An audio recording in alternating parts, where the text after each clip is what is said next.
Okay, this video is in regards to an aspect of the evolution of Atlas Initiative Group website. For those on YouTube on the outside looking in, that can be found at atlasinitiativegroup.org. I'd like to use a very eloquent metaphor that Marshall Masters likes to use in regards to this aspect of the evolution of Atlas Initiative Group, which I think definitely merits your time to learn about this. Okay, my computer's making noises. One of my computers. But no, that has nothing to do with it.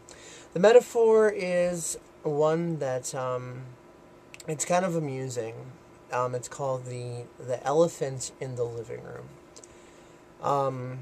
Basically, it kind of goes like this. If you can imagine a living room full of people, I guess you could say, some sort of a social event or cocktail party or whatever. Everybody's in this living room, but, eating and drinking and what have you. And there's this elephant in the living room. It's standing there. It's obviously not supposed to be there. The living room is not a place for an elephant, and as you can imagine why. And but the thing is that no one dare acknowledge that the elephant is in the living room, because that would be considered to be rude and impolite and whatever else. And if you not only dare to acknowledge it, but if you ask any questions about the elephant in the living room, like, hey, look, there's an elephant over there. Why is it here? Isn't that a bit of an odd thing to have in a living room? Then people become really irate with you in that living room.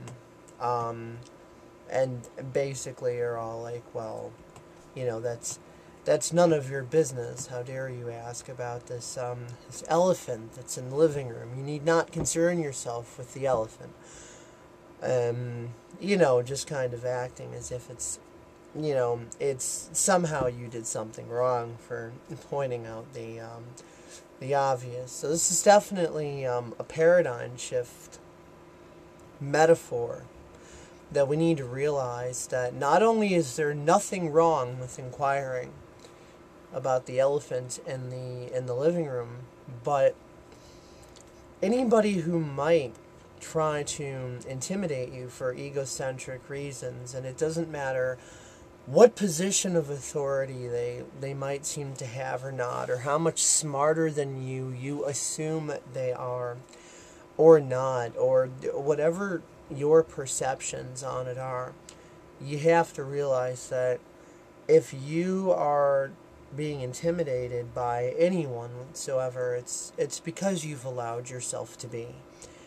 And the way to stop being intimidated is just to realize that the person making ad hominem remarks at you and blame and insults and whatever else they're doing, they're of no consequence. They're of no authority over you unless you give them power. You don't have to give them power.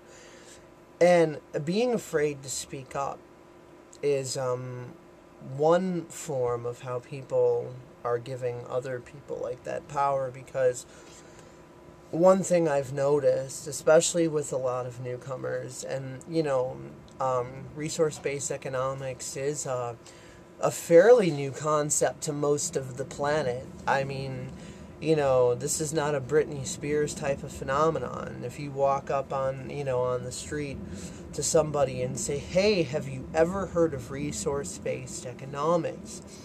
Most of the people are going to say, no, what's that? A small amount of the people are going to say, I've heard about it in passing, but I really don't understand what it is. And an even smaller amount, if you get really lucky, you're going to say, oh yeah, I'm totally into that. I've done my homework on that. So it's not like this common thing yet.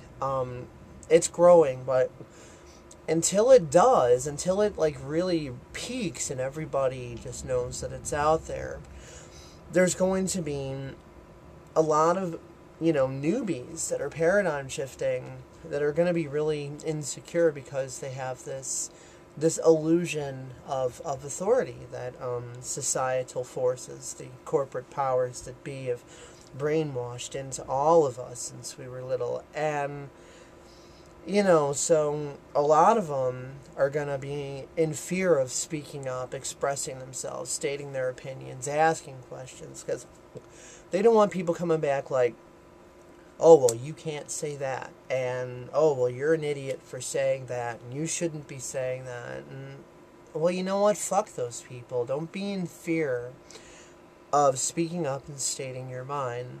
And you know what, yes, you probably, people are going to do it politely. It's not like anyone here is going to come up and be like, yo, motherfucker, shut your hole. Nobody's going to do that. But sometimes there are going to be people that, if you say something and they really don't like it, they're going to be putting their subjective, egocentric view in the form of a pseudo-universal standard instead of recognizing it just as their own preference that they have the right to, but they don't have the right to enforce it as a universal standard. And they're going to kind of, come up to you with an attitude of how dare you say that. And you need to just brush it off and don't be afraid to express yourself. Because the more people who are not afraid to express themselves, who go ahead and they express themselves anyway, you're going to share that confidence with others around you that are currently afraid to express themselves. You're going to pull them out of that. And they're going to start expressing themselves. And before you know it, not only do you have this, productive group of people expressing themselves and having a full two-way flow interchange of knowledge, but you're going to also start having collaboration and cooperation, and you're going to have a group of people that knows how to see differences as what makes people unique. They're not bad things. They're going to take these differences and use them as tools and put them together, and they're going to create something. And, that's what we're looking to do with implementing resource-based economics. This is something that the world is going to be a bit hesitant about at first because we're in this monetary system, but we need to be the brave ones. We need to be the ones to stick our necks out there and know that our head's not going to get chopped off unless we allow that to happen, unless we suffer from the illusion of superior and inferior, because in a oneness system, there's no such thing. We're all integral parts of the whole. So, don't be afraid to express yourselves. Some of you have seen me kind of get hammered a little bit, and you know what? Know that people like me are there to back you. We're right behind you, and supporting you, and that you can come to me. You can come to Brad Johnson. You can come to Eden Prime, to Natiri. There's a lot of different people on Atlas that if anyone is bothering you, hypothetically, regardless of if they're an administrator, a regular user, or whatever, if you feel in any way bothered, don't see it as tattling on people. We're not looking to get each other in trouble. No one's looking to just be like, you are the weakest link, goodbye, and like ban people from the site. No, nobody's looking to do that. We're looking to address problems and implement solutions and get everybody on the same page. This isn't a contest. No one's going to be like, oh, well, someone reported on you about blah, blah, blah, so you're getting kicked off the site now. No one's going to do that. So don't be afraid to talk to who you need to talk to. Don't be afraid to express yourself. And hell, don't be afraid to come to the person directly. Even in private, don't be afraid to email someone and say, you know what, I really don't appreciate that you're treating me like this, and I'm going to continue to express myself whether you like it or not, so you just better get used to that. You can either decide to get along with me, or you can decide to ignore me and avoid me, but just get used to the fact that you are not going to silence me. And that's all you need to do, and it's a great peacekeeper, and nobody's going to fault you for it.